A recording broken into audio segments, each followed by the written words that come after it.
Hi friend, आज हम लोग कुछ क्वेश्चन सॉल्व करेंगे यहाँ पे एमसीक्यू पैटर्न से जो बोर्ड के एग्जाम में पूछे गए हैं क्लास 10th से। तो चलिए हम लोग स्टार्ट करते हैं फ्रेंड।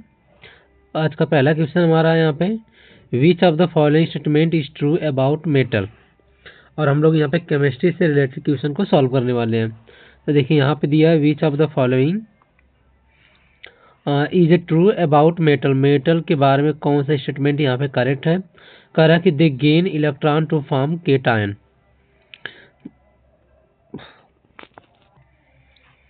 तो देखो, they gain electron to form cation, अगर इलेक्ट्रॉन गेन करेगा तो यहाँ पे एनायन होना चाहिए यहाँ पे। तो डेट इज ए रॉन्ग हो गया यहाँ पे, क्योंकि यहाँ पे केटायन दिया हुआ है। कह they have to low melting point, तो जितने सारे मेटल होते हैं उसके हाई मेल्टिंग पॉइंट होते हैं, इसलिए यहाँ भी ये भी ऑप्शन हमारा क्या हो गया, इनकरेक्ट हो गया। कह they are good conductor due to the free electron. Yes, जितने सारे मेटल होते हैं सबके सब क्या होते हैं, गुड कंडक्टर होते हैं, क्योंकि उसमें क्या रहता है, फ्री इलेक्ट्रॉन, इसलिए ऑप्शन नंबर सी करेक्ट है।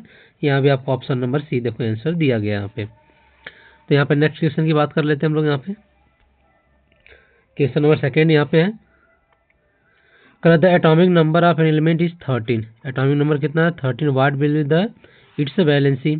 तो जेड हो गया यहाँ पे, और जेड का एटॉमिक नंबर यहाँ पे 13। तो जेड बराबर यहाँ पे 13 हो गया यहाँ पे आपका। और एक इसका होता है, ये एल्युमिनियम का होता है यहाँ पे, और इसका इलेक्ट्रॉनिक कन्फिग्रेशन निकालेंगे तो 2, 8 और 3, और इसके लास्ट सेल में कितने इलेक्ट्रॉन है, 3। तो ये इसकी वैलेंसी कितनी हो जाएगी, 3, क्योंकि जिसके लास्ट सेल में ना 1, 2 और 3 इलेक्ट्रॉन रहेंगे उसकी वैलेंसी उतना ही रहता है, इसलिए यहाँ पे ऑप्शन नंबर सी करेक्ट होगा यहाँ भी। नेक्स्ट क्वेश्चन की बात कर लेंगे, क्वेश्चन नंबर थर्ड यहाँ पे।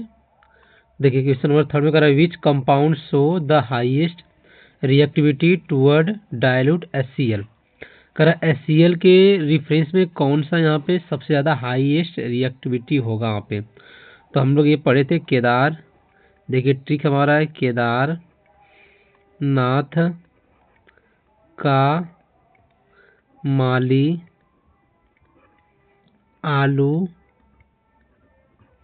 जरा फीके से पकता है, पकता है। यहाँ पे जगह इधर लिख दे रहा हूं मैं, कौन है आगे आओ।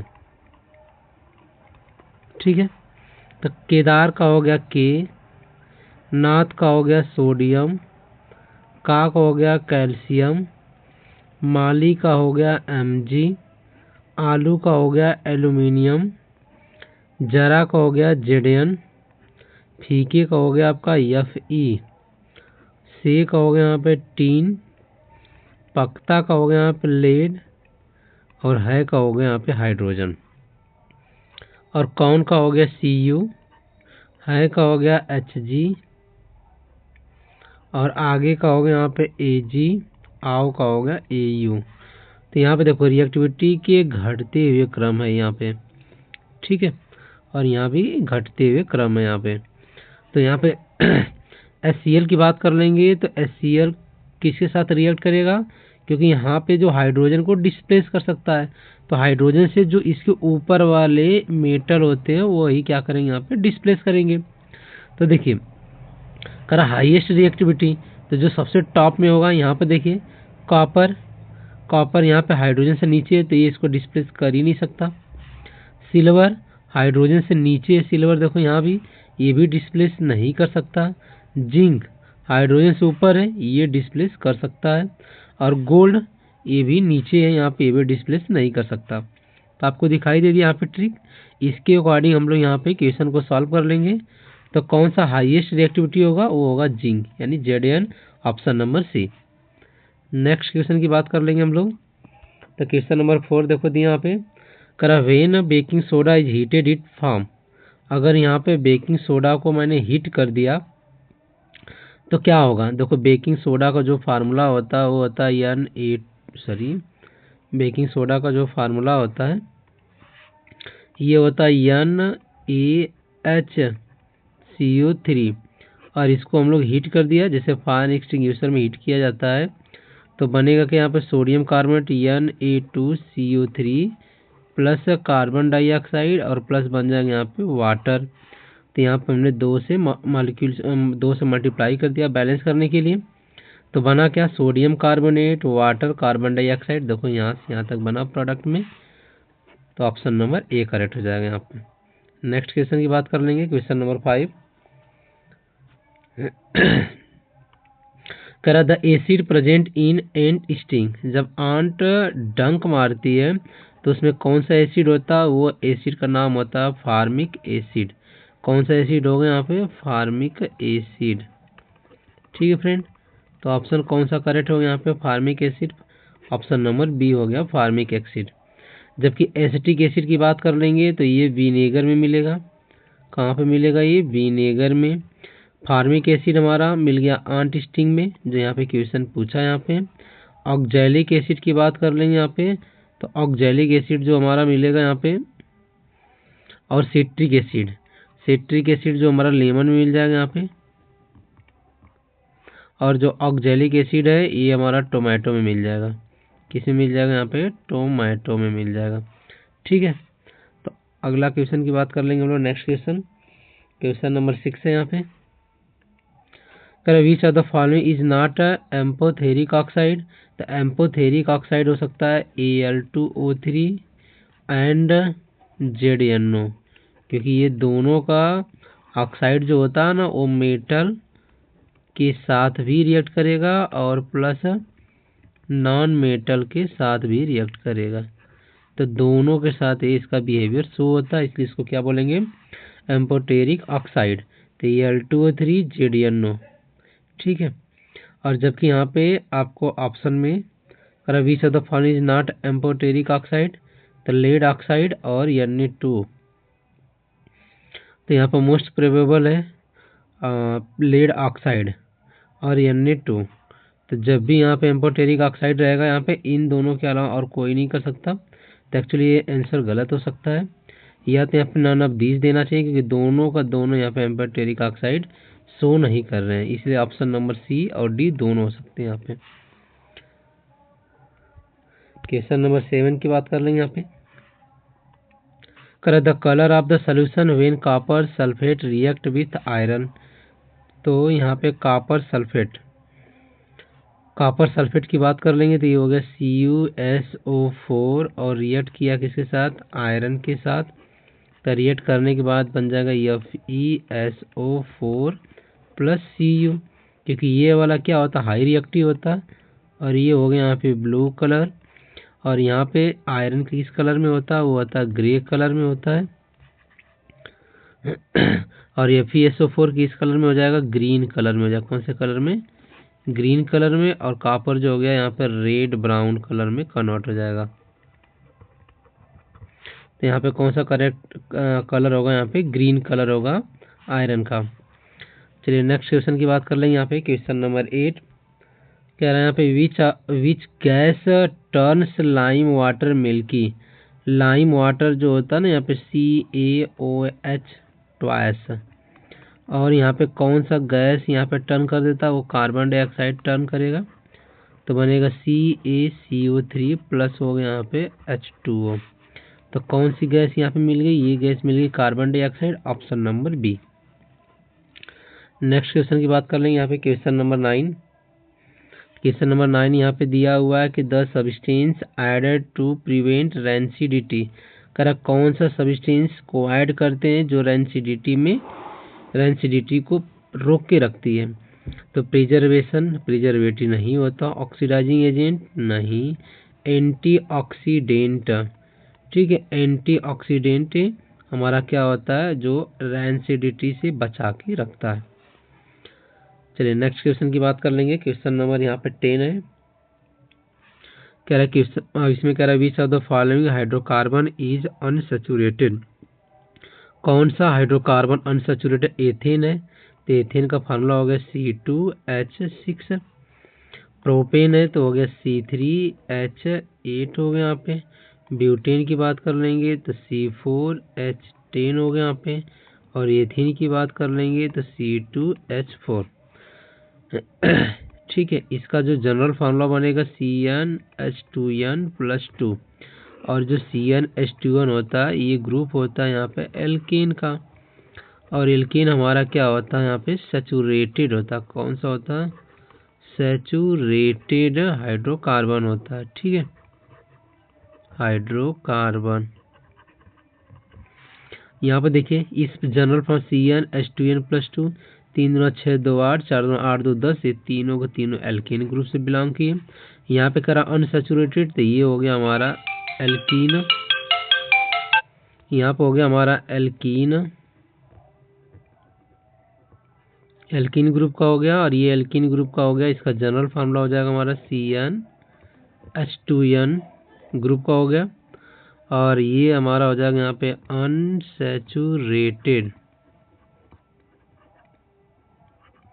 Unsaturated hydrocarbon. ठीक है, तो कौन सा ऑप्शन हो जाएगा? ऑप्शन नंबर डी हो जाएगा यहाँ पे। चलिए नेक्स्ट क्वेश्चन की बात कर लेंगे। यहाँ पे क्वेश्चन नंबर 11। अब यहाँ पे असर्शन बेस्ड क्वेश्चन यहाँ पे है। तो देखिए यहाँ पे कह रहा है कि असर्शन एंड रीजन से रिलेटेड क्वेश्चन आगे मिलेंगे हमें सेक्शन बी से। अगर बोथ ए और बी अगर दोनों करेक्ट होंगे, आर इज करेक्ट एक्सप्लेनेशन देगा तो ए को टिक करेंगे। अगर ए और आर दोनों सही हैं but R is not correct explanation तो बी देंगे। A is true but R is false तो सी देंगे। A is false but R is true तो डी देंगे। चलिए क्वेश्चन नंबर 11 की बात कर लेंगे यहाँ पे। तो क्वेश्चन नंबर 11 देखो यहाँ पे दिया है, कर असर्शन में दिया copper does not react with dilute acid. क्यों? क्योंकि जो हाइड्रोजन ऊपर होता है कॉपर क्या होता है? नीचे होता है, तो इसलिए ये क्या करेगा? इसके साथ रिएक्ट नहीं करेगा। तो ये तो करेक्ट बात है। Copper is less reactive than hydrogen, ये भी करेक्ट है। दोनों करेक्ट एक्सप्लेनेशन कर रहा है, तो इसलिए यहाँ पे आंसर नंबर क्या हो जाएगा? ए हो जाएगा, एकदम करेक्ट हो गया। चलिए क्वेश्चन नंबर 12। तो क्वेश्चन नंबर 12 यहाँ पे दिया है कि hard water does not form a leather with soap. तो देखिए यहाँ पे हार्ड वाटर जो होता है ना वो सोप सोल्यूशन के साथ रिएक्ट नहीं करता है, मतलब उसके साथ काम नहीं करता है। Hard water contain calcium magnesium salt, ये भी करेक्ट है कि कैल्शियम और मैग्नीशियम के साल्ट होते हैं, इसे यहाँ पे ऑप्शन नंबर ए करेक्ट हो गया यहाँ पे। क्वेश्चन नंबर 13 करा ग्रेफाइट कंडक्ट इलेक्ट्रिसिटी। हाँ, ग्रेफाइट इलेक्ट्रिसिटी को कंडक्ट कर लेती है, क्योंकि एक ग्रेफाइट जो होता है ना वो अपने से 3 और ग्रेफाइट से मतलब मॉलिक्यूल से जुड़े होते हैं कार्बन से, और एक्चुअली में कार्बन होता है टेट्रावैलेंसी, यहाँ पे 3 जगह से जुड़ा हुआ है, इसलिए इसका एक इलेक्ट्रॉन क्या होता है? फ्री होता है। जब इलेक्ट्रॉन फ्री होगा तो इलेक्ट्रिसिटी को कंडक्ट करेगा, ये सही बात है। Graphite has a delocalised electron, क्योंकि एक इलेक्ट्रॉन इसके पास फ्री होता है, इसलिए इलेक्ट्रिसिटी क्या करेगा? कंडक्ट करेगा, ये भी करेक्ट हो गया आपका। क्वेश्चन नंबर 14 देख लेते हैं हम लोग। तो क्वेश्चन नंबर 14 में कह रहा है कि rusting of iron is an oxidation reaction, ये भी सही है कि जो रस्टिंग ऑफ आयरन होता है Fe और ऑक्सीजन के साथ रिएक्ट किया यहाँ पे और वाटर मॉलिक्यूल हो गया यहाँ पे।